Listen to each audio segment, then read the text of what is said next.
Hi Pisces, this is Jav. Welcome po sa ating channel. Gamitin ang reading na ito bilang gabay lamang. Kung naka-resonate kayo, comment down. Kung hindi kayo naka-resonate, ibigay niyo po sa iba. Kasi general reading po ito. This is for you, Pisces.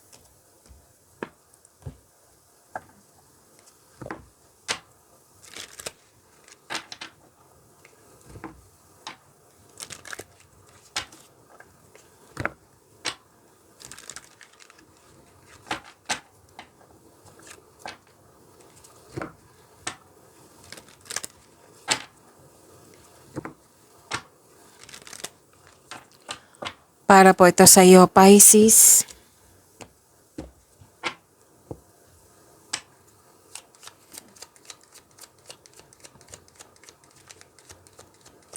Maraming salamat po sa inyo patuloy na suporta at maraming salamat din po sa mga hindi nag-skip ng ads.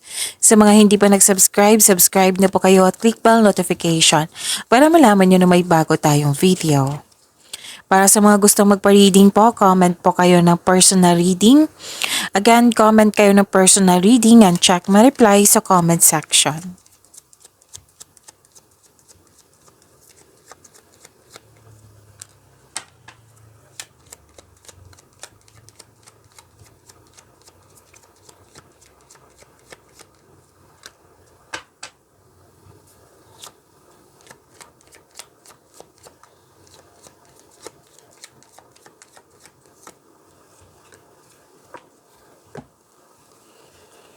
Pisces, career stability, prosperity is yours. May dumating na opportunity na binigyan mo na agad, binigyan mo ng long-term plans. May nakita ko ditong nag-uusap, may importanteng pag-uusap. Pwede din nagkaroon ng long distance communication. Pwede nag-uusap through social media. May meetings na may nag-uusap na magkakapatid dito. At ang sabi ng card dito, huwag kayong maniwala agad sa chismis. Alamin nyo muna kung totoo ba ito or hindi. And nakita ko dito na nagkaroon po ng success, positive outcome. Oo, nakita ko yung happiness mo dito. So claim nyo po.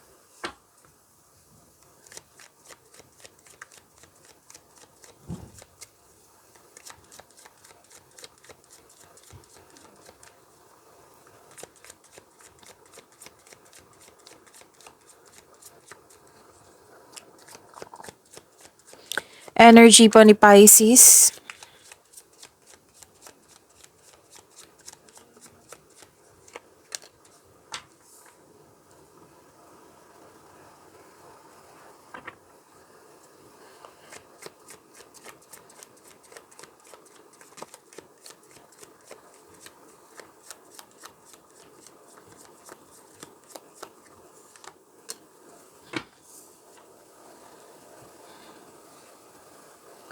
Paalala lang po, Pisces, lalo na sa mga bago dito na kung may napansin kayo na repeating message, meaning to say, pinupush ng cards niyo yan.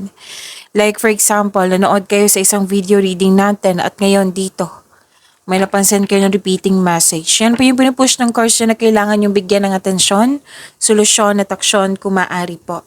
So na yung energy ni Pisces. Mataas ang iyong intuition. Malakas ang iyong intuition. At may nakita ko dito ng self-study. May malaking influence ang isang babae. Oo. At may changes. Nakatanggap ka ng wisdom message. Awareness, common sense. May malalaman kang sekreto. Kasi nga, malakas ang iyong intuition. Okay? Nang dahil sa malakas ang inyong intuition, may malalaman ka sekreto or may taong manloloko or nanloko. Oo. Kung wala, mas mabuti po. Okay? So, kung meron man, malalaman mo to kasi nga, malakas ang iyong intuition. Makinig po daw kayo sa inyong intuition. Maaring may panawaging spiritual na parating sa iyo. Ang advice ng card dito, clear your mind and ask your heart for the answers you seek. Naghahanap ka ng solusyon sa inyong problema dito, sagot sa inyong mga katanungan. So, ang sabi ng card dito, na nasa iyo na po yung sagot, nasa iyo na po yung solusyon. So, trust your own counsel first. Okay? Piliin nyong magtiwala sa inyong pakiramdam, sa inyong feelings, sa inyong sarili, instead mag-overthink or mag-overanalyze.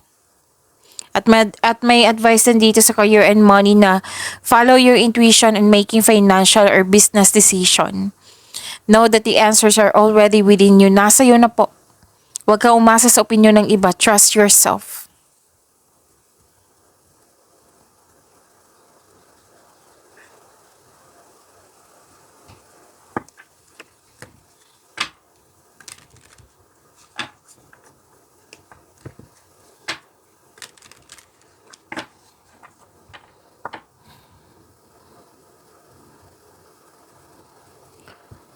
You're very inspired. Marami kang ginagawa. Full of creativity. Isang importanteng simulain, pagsasapalaran or pagpaplano po ito. May dumating na nagbigay ito ng inspiration sa iyo. At pwedeng bagong proyekto, bagong paglalakbay, pagsisimula ng isang bagong relasyon, pagsisimula ng isang negosyo. Oo.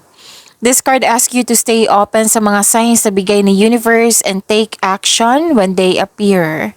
May chance kayong maglakbay sa malayong lugar or mag-abroad. Kung nasa abroad kayo, pwedeng uuwi kayo ng Pinas at abroad kayo uli or lalabas kayo sa country. Oo, lilipat kayo sa ibang country.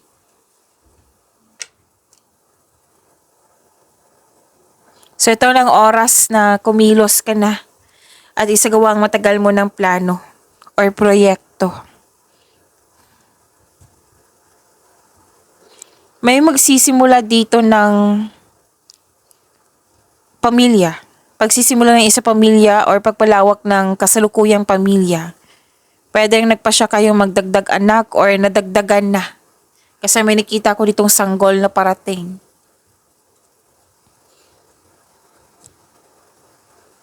May parating din na nakaka-inspire na chances upang palawakin ng iyong trabaho or negosyo. O ito yung pagsisimula ng bagong pagsisikap. Okay? Naging masipag ka at very creative ka. Soon, magbubunga yung pagsisikap. Dahil sa achievement na ito, magkakaroon ka ng financial growth and stability.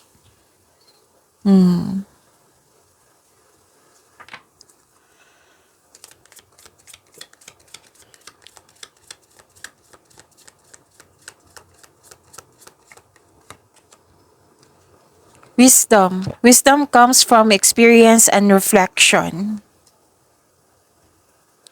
So, it's time to reflect, okay? Magkaroon ng time for reflection at lalo na sa makinig kayo sa inyong intuition. Kasi may wisdom message po na sinasabi dito sa tarot cards at dito sa oracle cards nyo.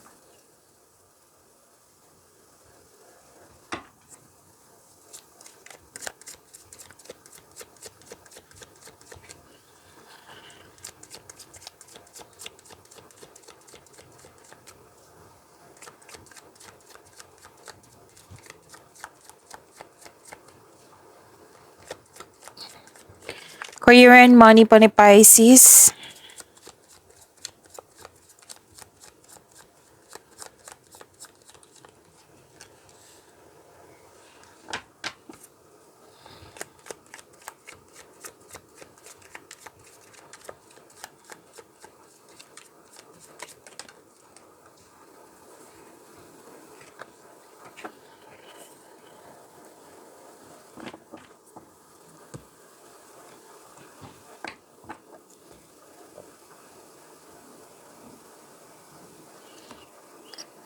Wow, personal development, opportunities din, renewal.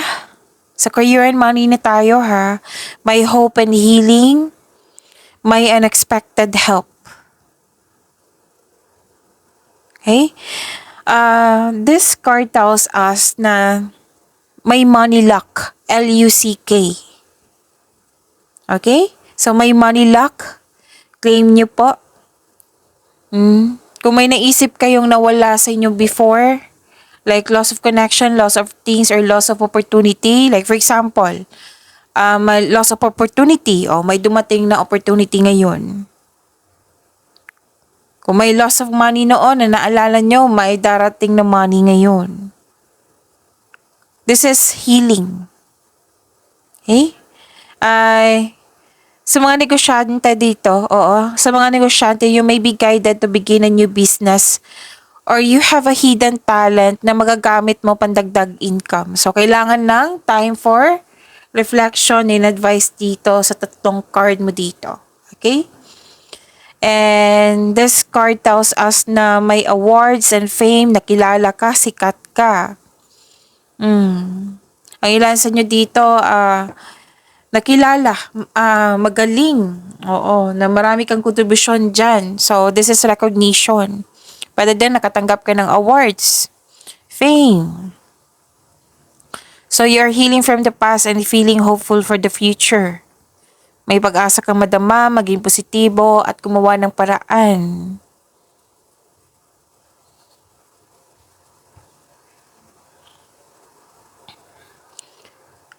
Okay, may nakita ko dito na okay, this card offers hope and guidance. So, kung nahihirapan ka ngayon, have faith that your luck, L-U-C-K, is about to change for the better. Tapos may nakita rin ako dito ang ilan sa inyo magpapagawas ng bahay, mag-decorate ng bahay, or magpa-renovate ng bahay. And ang sabi ng card dito, huwag kang mawala ng pag-asa, Pisces, kasi sinabi ng card nyo dito, all your dreams are coming true.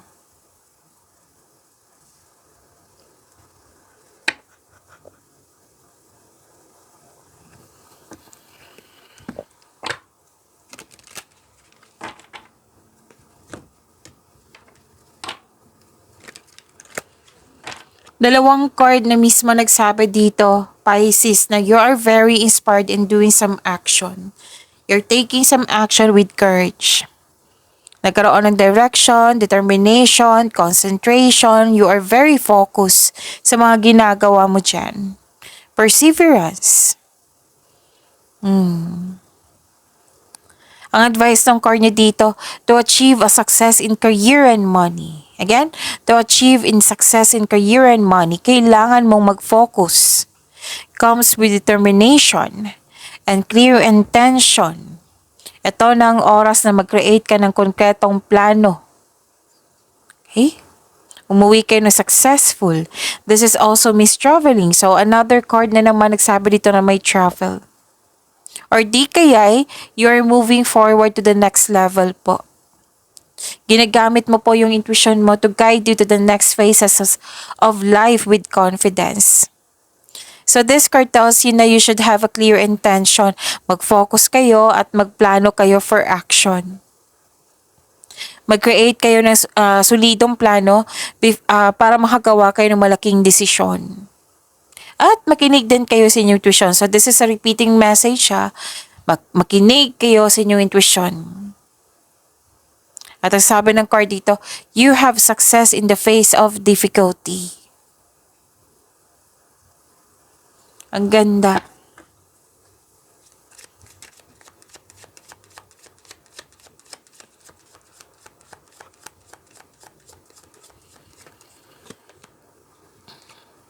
Oh, may partnership dito.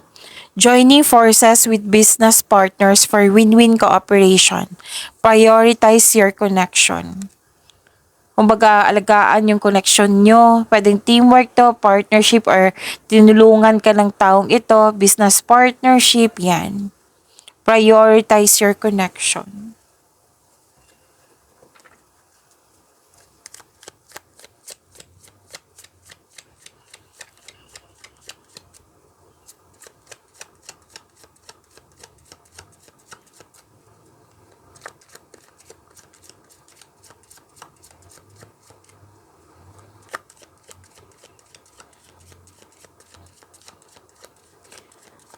Love life, self-love, partnership, and romance ni Pisces.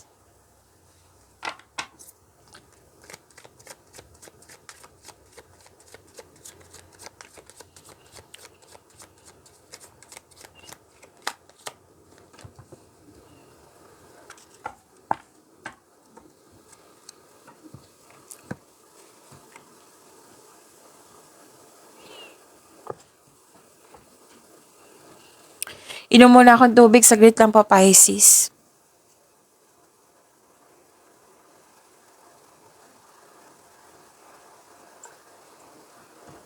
Okay. Sa mga single po, may attraction dito. Pwede sa mentor mo, pwede humahanga ka lang, crush mo lang, or talagang attraction. May connection dito sa teacher at student. It might be na-attract mo yung teacher, mentor mo, wiser, yung marami kang natutunan sa kanya. May nakita kong ganyan. Sa mga marelasyon sa buhay mag-asawa, okay, let's start with sa mga marelasyon. May pamanigan na magaganap or kasal.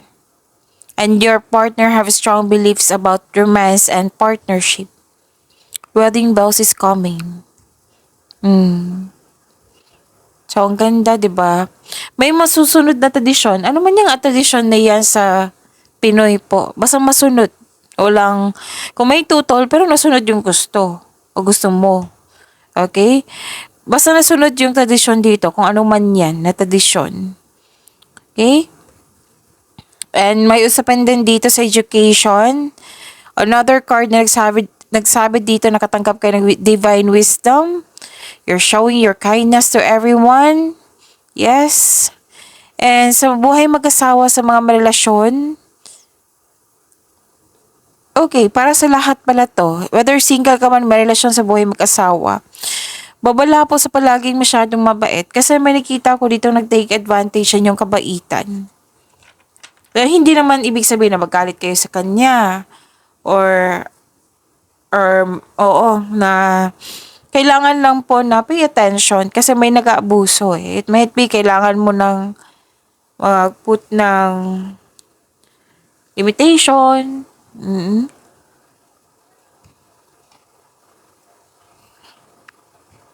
May pamamanihikan, kasal, or di kaya mag-take ng board exam or masteral. Basta tradisyon ang sinabi dito. Oo, na masusunod.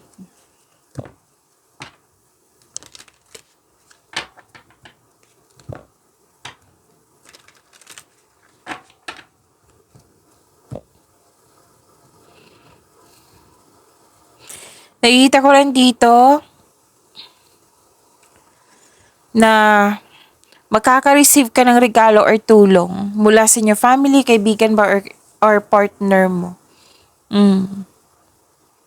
Or di kaya may magbigay ng malaking pera sa'yo. Receiving to. So, may magbibigay ng malaking pera sa'yo. Pwede din return investment po. Tapos nakita ko dito nagtutulungan kayo sa isang tao na malapit sa'yo. Pwedeng partner mo or family mo, kaibigan mo. Ang ilan sa inyo mahilig mag-donate. Mahilig mag-donate.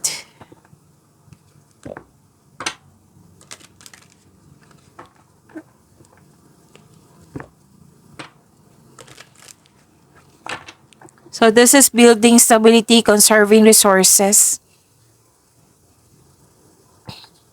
Nagkaroon kayo ng sense of stability, whether single ka man, may relasyon sa buhay mag-asawa.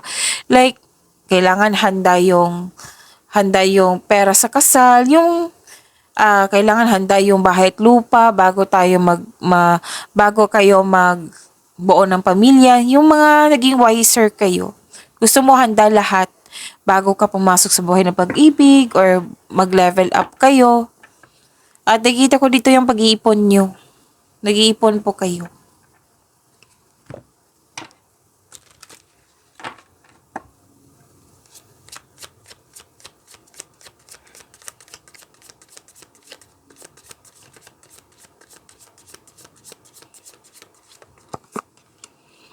Individuality. Be wary of possessive partners. Maintain your individuality.